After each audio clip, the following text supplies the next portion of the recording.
नमस्कार, India voice देख रहे हैं आप। आपके साथ मैं हूं स्वीटी दीक्षित। रुक करेंगे खबरों की ओर। नेशनल इन्वेस्टिगेशन एजेंसी की टीम ने बुधवार को 6 राज्य यूपी, एमपी, राजस्थान, दिल्ली, महाराष्ट्र और तमिलनाडु में छापेमारी की। ये सर्च ऑपरेशन पीएफआई के 12 ठिकानों पर चल रही है। पीएफआई को पिछले साल आतंकी गतिविधियों में शामिल होने के चलते बैन कर दिया गया था। खबरों के मुताबिक राजस्थान के टोंक, कोटा, गंगापुर में एनआईए की टीम ने देर रात दबिश दी है। कई संदिग्धों को पकड़ा भी एनआईए ने। केंद्र सरकार ने पिछले साल 27 सितंबर को पीएफआई और उससे जुड़े हुए 8 संगठनों पर 5 साल का बैन लगाया था। गृह मंत्रालय ने इन संगठनों को बैन करने का नोटिफिकेशन जारी किया था। संगठन के खिलाफ टेरर लिंक के सबूत मिले। केंद्र सरकार ने यह एक्शन यूएपीए के तहत लिया। सरकार ने कहा कि पीएफआई और उससे जुड़े संगठनों की गतिविधियां देश की सुरक्षा के लिए बड़ा खतरा है।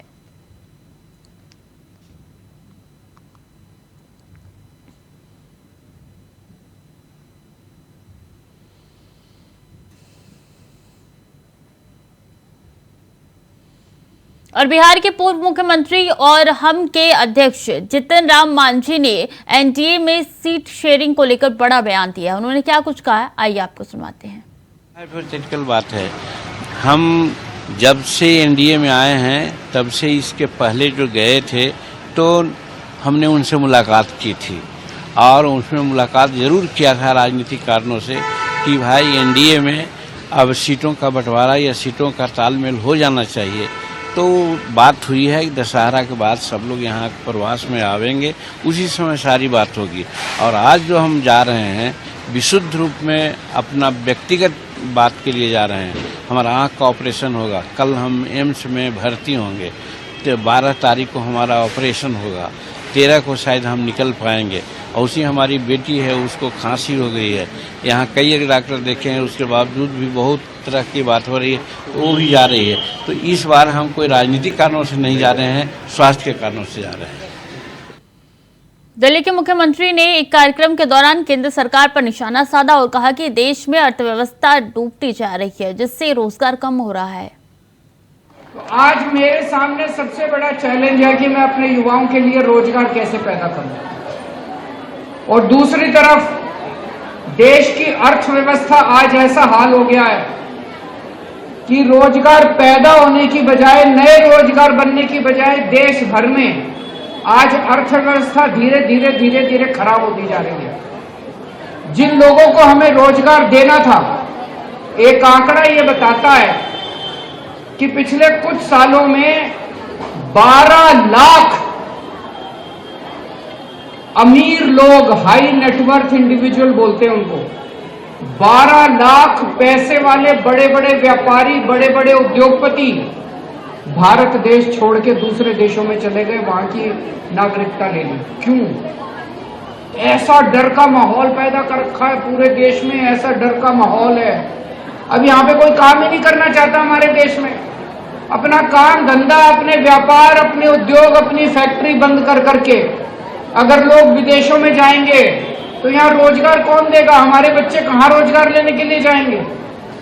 तो एक तरफ पूरे देश में माहौल ऐसा है कि रोजगार बढ़ने की बजाय कम होते जा रहे हैं, लेकिन अपने को रोना नहीं है, रोने से काम नहीं चलेगा। जो भी माहौल है, इसी माहौल के अंदर अपने को जितना हम कर सकते हैं वो करके रोजगार अपने युवाओं के लिए पैदा करना है। और शहडोल में एक रैली के दौरान राहुल गांधी ने जाति गणना पर बोलते हुए केंद्र सरकार पर जमकर निशाना साधा। क्या कुछ कहा उन्होंने, आइए आपको सुनाते हैं। हिंदुस्तान की सरकार को 90 अफसर चलाते हैं, कैबिनेट सेक्रेटरी चलाते हैं और secretary to the government of India चलाते हैं। हिंदुस्तान सरकार का कोई भी निर्णय हो, छोटे से छोटा निर्णय, बड़े से बड़ा निर्णय, मनरेगा कैसे बनेगा, आदिवासी बिल कैसे बनेगा, डिफेंस का पैसा कैसे खर्च किया जाएगा, ये सारे के सारे निर्णय अंत में ये 90 अफसर साइन करके निर्णय लेते। भाइयों और बहनों, बीजेपी के एमएलए और एमपी नहीं लेते हैं, कैसे प्रयोग किया जाएगा, हिंदुस्तान में जो जीएसटी का पैसा लिया जा रहा है, गरीबों से छीना जा रहा है, वो पैसा कैसे इस्तेमाल होगा, ये 90 अफसर निर्णय लेते हैं। पार्लियामेंट में भाषण में कहा कि 90 अफसरों में से 3 अफसर ओबीसी वर्ग के हैं। और मैंने कहा भैया ये जो पूरा बजट है इसमें से सिर्फ 5% बजट ओबीसी अफसर डिसाइड करते हैं। अगर हिंदुस्तान की सरकार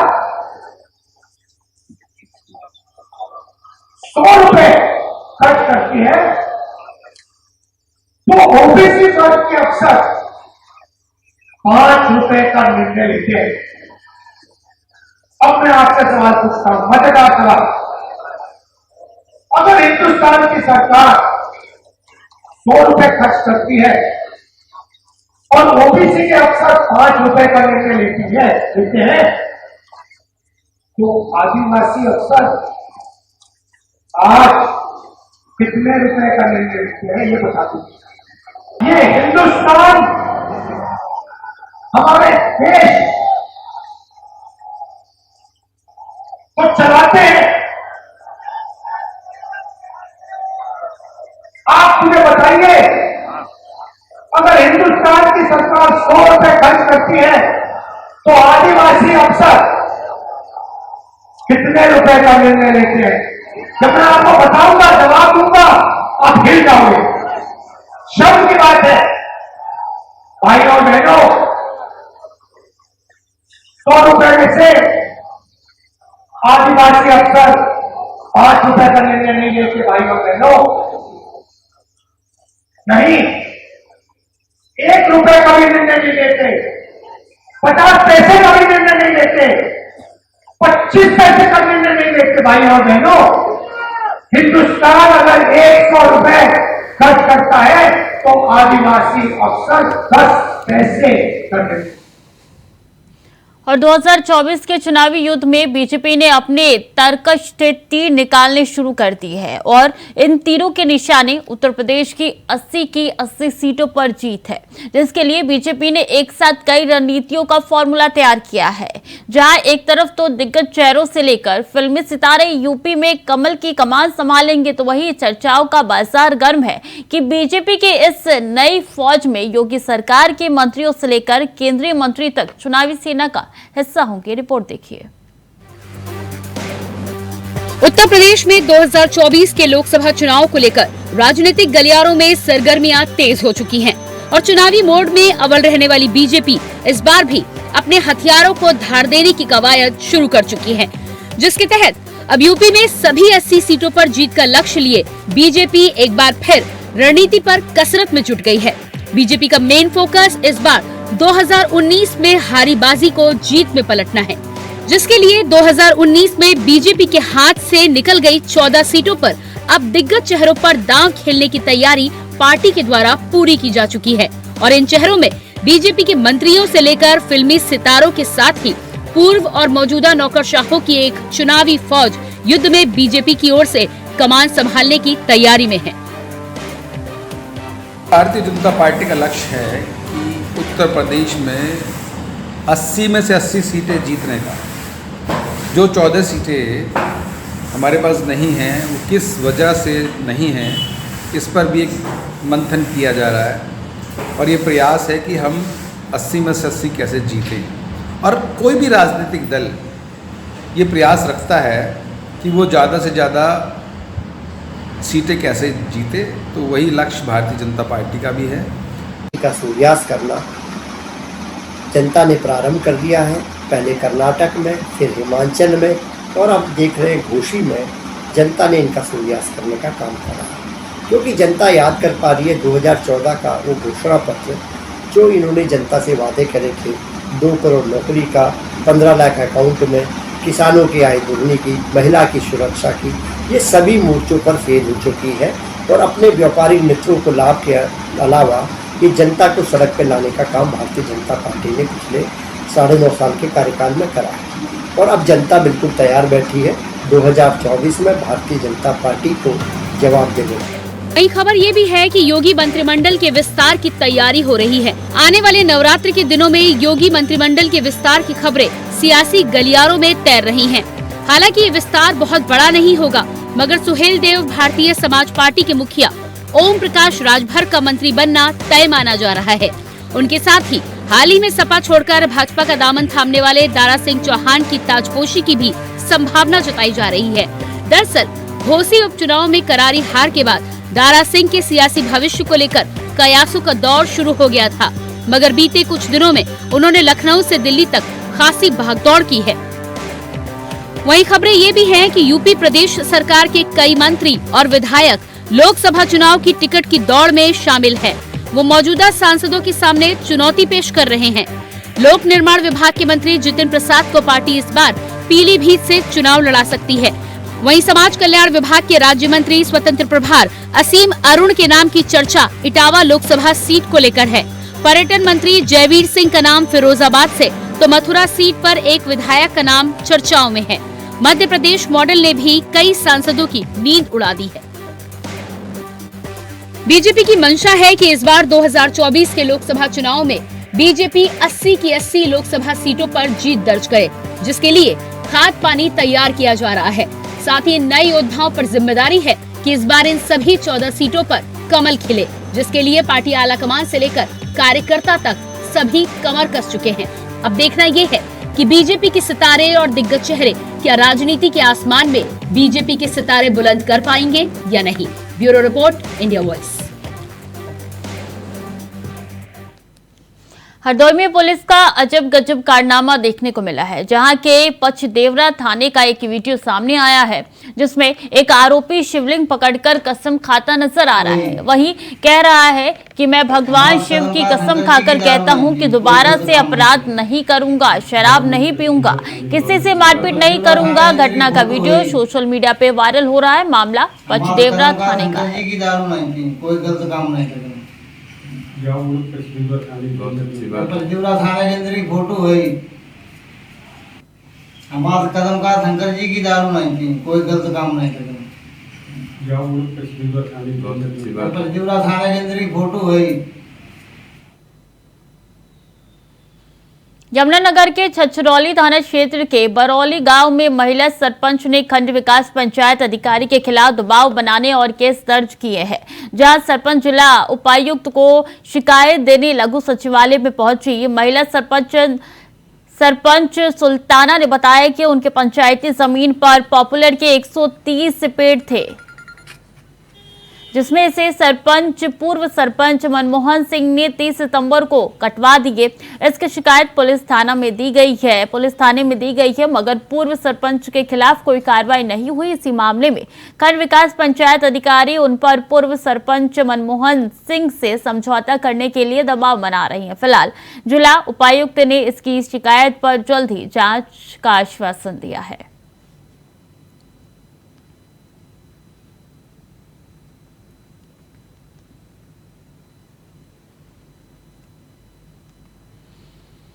रायबरेली में कांग्रेसी नगरपालिका अध्यक्ष को पीएम मोदी और सीएम योगी के खिलाफ अभद्र टिप्पणी करना भारी पड़ गया है। नगरपालिका अध्यक्ष शत्रुघ्न सोनकर के खिलाफ पुलिस ने हेट स्पीच की धाराओं में मुकदमा दर्ज कर लिया है। दरअसल नगरपालिका अध्यक्ष शत्रुघ्न सोनकर का एक वीडियो वायरल हो रहा है। वीडियो में शत्रुघ्न सोनकर अपने नेता राहुल गांधी की तारीफ करते और भावनाओं में बह गए। इसी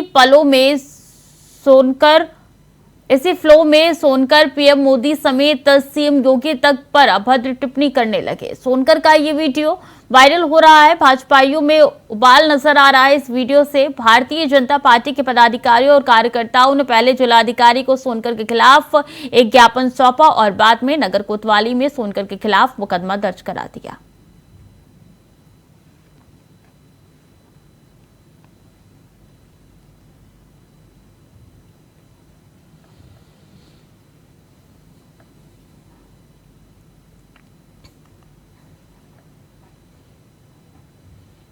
यूपी के हमीरपुर जिले में एक खनन माफिया के खिलाफ जन प्रशासन ने बड़ी कार्रवाई करते हुए एफआईआर दर्ज कराई है।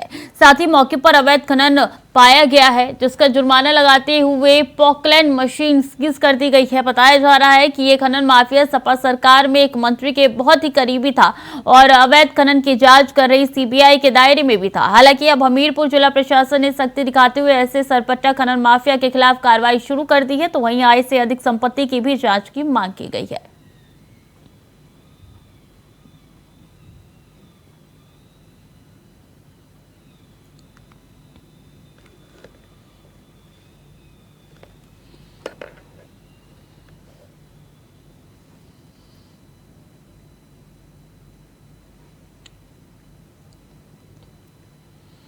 अमेठी में 13 अक्टूबर को मुख्यमंत्री के प्रस्तावित दौरे को लेकर प्रशासन तैयारियों में जुटा हुआ है। मंडलायुक्त और आईजी ने जिले के आला अधिकारियों के साथ वीवीआईपी कार्यक्रम स्थल का स्मार्ट साइकिल मैदान परिसर का निरीक्षण किया। सुरक्षा व्यवस्था के साथ बाकी व्यवस्थाएं सुनिश्चित कराने को लेकर संबंधित अधिकारियों को निर्देशित किए गए। 13 अक्टूबर को सांसद खेलकूद प्रतियोगिता के समापन में सीएम योगी, केंद्रीय मंत्री अमेठी सांसद समिति के साथ प्रदेश अध्यक्ष भूपेंद्र चौधरी और अन्य कई मंत्री और अंतर्राष्ट्रीय खिलाड़ियों के आने की संभावना जताई जा रही है।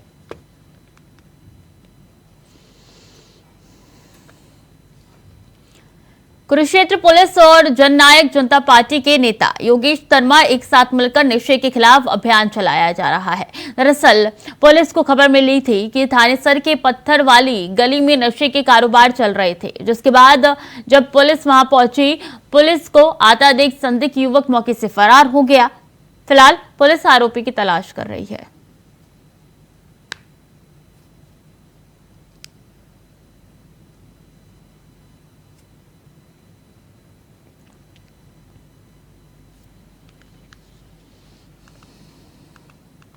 भजन गायिका और यूट्यूब सिंगर फरमानी नाज के चचेरे भाई की हत्या के मामले को पुलिस ने सुलझा लिया है। यह हत्या किसी और ने नहीं बल्कि फरमानी के पिता और भाई ने 2 और लोगों के साथ मिलकर की थी। पुलिस ने आरोपियों के पास से 2 चाकू और एक बाइक बरामद की है। मुजफ्फरनगर की रतनपुरी पुलिस मामले की जांच कर रही है। 5 अगस्त को रतनपुरी इलाके के मोहम्मदपुर माफी गांव की रहने वाली सिंगर फरमानी नाज के चचेरे भाई खुर्शीद पर बाइक सवार 3 अज्ञात बदमाशों ने धारदार हथियारों से हमला कर दिया था। बाद में उसकी अस्पताल में मौत हो गई।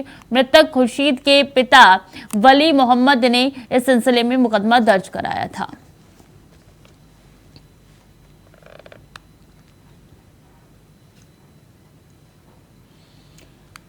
झारखंड के सीएम हेमंत सोरेन ने देवघर के सिकटिया में मेगा लिफ्ट सिंचाई परियोजना की आधारशिला रखी है, जिस दौरान सीएम हेमंत सोरेन ने बीजेपी सरकार पर तमाम आरोप लगाए हैं। हेमंत सोरेन का कहना है कि बीजेपी सिर्फ हिंदू मुस्लिम की राजनीति करती है, युवा रोजगार के लिए दर दर भटक रहे हैं। ये रिपोर्ट देखिए। इन षड्यंत्रकारियों का षड्यंत्र आज के दिन में हिंदू मुस्लिम क्या है यार? हिंदू मुस्लिम से पेट भरेगा क्या? सिख ईसाई करने से नौकरी मिलेगा क्या?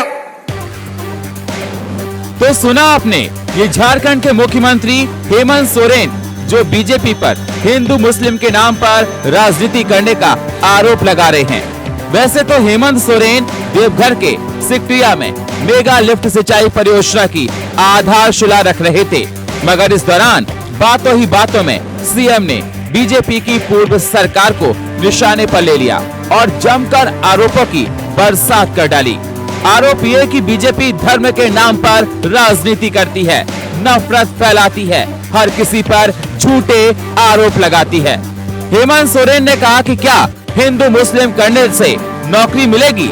इतना ही नहीं, लगे हाथ सीएम ने पूर्व की बीजेपी सरकार पर तंज कसते हुए किसानों के बहाने सियासी निशाने पर बीजेपी पर साथ दिए। इन षड्यंत्रकारियों का षड्यंत्र आज के दिन में हिंदू मुस्लिम क्या है यार? हिंदू मुस्लिम से पेट भरेगा क्या? सिख ईसाई करने से नौकरी मिलेगा क्या? नौकरी मिलेगा बच्चों को पढ़ाने लिखाने से, नौकरी मिलेगा वैकेंसी निकालने से, पेट भरेगा अन्नदाता को खेती करने का व्यवस्था देने से। खाली जाति धर्म के नाम पर ये एक ऐसा जहर इनके पास है, जैसे आंख में मिर्चा का पाउडर फेंक देगा तो आंख से मिचमिचाने लगता है, वैसे जाति धर्म का आपके भावना का तार को ऐसे छेड़ता है कि लोग एक दूसरे को खून के प्यासे होने लगते हैं। इसको समझिए। लगभग पूरा पंडाल हाथ खड़ा किया हुआ है और हम ये भी कहते हैं और ये भी जानते हैं कि हमारा राज्य का लगभग 70% से अधिक लोग खेती बाड़ी में गुजर बसर करते हैं। मुझे आज ये समझ में नहीं आ रहा है, इतने सारे लोगों जिन्होंने हाथ अभी उठाया, पूर्व की सरकार ने इतने लोगों को आखिर नजरअंदाज कैसे कर दिया? आखिर इतनी बड़ी संख्या को लोग नजरअंदाज कर कैसे सकते हैं? 4 के इल्जामों के आरोपों से घिरे हेमंत सोरेन की साख से जुड़ा है।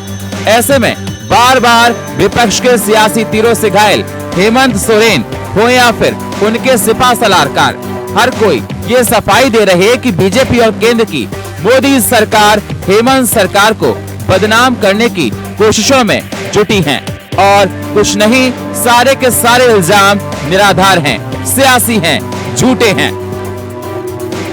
हमारा आदिवासी, हमारा दलित, हमारा अल्पसंख्यक इन भाजपाइयों ने मोहताज कर दिया, भीख मांगने पे मोहताज कर दिया। आज आप चले जाइए चित्रा, जिनका जमीन, जिनका मालिक आप हैं, आप मोहताज बना के दिया है, आपको कोई देखने वाला नहीं है। मुख्यमंत्री जी के बारे में कहना चाहता हूं, जिनके पिताजी ने राज्य लिया, मैं पूछना चाहता हूं भाजपा वाले से, बताइए आप हमारे मुख्यमंत्री जी पे आरोप लगाते हो, जमीन का आरोप लगाते हो, शर्म नहीं आता है तुम्हें? क्या जमीन का कमी है?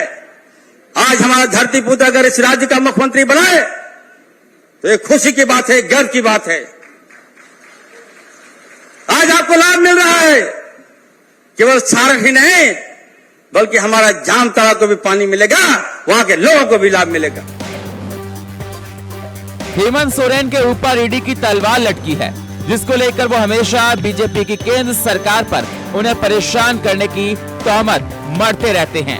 अब फिर से बीजेपी सरकार पर हेमंत ने रोजगार न देने और धर्म के नाम पर राजनीति करने के आरोप चस्पा किया। अब देखना होगा बीजेपी हेमंत द्वारा लगाए गए आरोप का क्या जवाब देती है।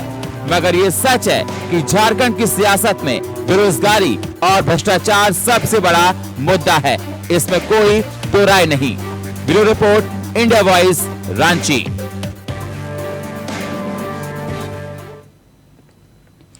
तो चलिए अब बात करते हैं नल जल योजना की, वो योजना जिसके जरिए लाखों परिवारों तक लाभ पहुंच रहा है। आपको लेकर चलते हैं अमरोहा, जहां की आवाम कैसे ले रही है इस योजना का लाभ, इस रिपोर्ट के जरिए देखिए। प्रदेश की जनता की प्यास बुझाने के लिए योगी सरकार की तरफ से जल जीवन मिशन के तहत तेजी से काम किया जा रहा है। यूपी के हर जिले में योजना का लाभ मिले, इसके लिए लगातार मॉनिटरिंग भी हो रही है। बात अमरोहा की करें तो अमरोहा में भी योजना के तहत शुद्ध और स्वच्छ जल लोगों के घरों तक नल से पहुंचाया जा रहा है, जिसमें जाति देखकर भेदभाव नहीं किया जा रहा। यकीनन योजना के लाभ से प्रदेश की जनता को लाभ पहुंच रहा है और जनता खुश है। तो तमाम किल्लत होती थी, उससे निजात मिल गई। बहुत बेहतरीन पानी मिल रहा और समय के हिसाब से आ रहा। बहुत फर्क है, पहले से अब बेहतर है, पानी भी अच्छा मिल रहा। पहले परेशानी थी बहुत, जब पानी भरा रहता था, पानी नहीं भरता। पानी अच्छा रहा, पीने में जो है सही है, टेस्ट है, प्रेशर भी सही है और पानी का जो टेस्ट है वो भी सही है। नहीं वो सही है, अब कोई परेशानी नहीं है, पानी टाइम पे आ रहा है। जल जीवन मिशन सरकार की महत्वाकांक्षी योजना भर नहीं है, बल्कि इस योजना के जरिए सामाजिक सुधार की ओर भी बढ़ रहे कदम संकेत दे रहे हैं कि योजना आवाम की जिंदगी पर किस कदर असर डाल रही है। यकीनन इस योजना की कामयाबी नए आयाम गढ़ रही है। तो फिलहाल के लिए बुलेटिन में इतना ही। खबरें लगातार जारी है, देखते रहिए इंडिया वॉइस।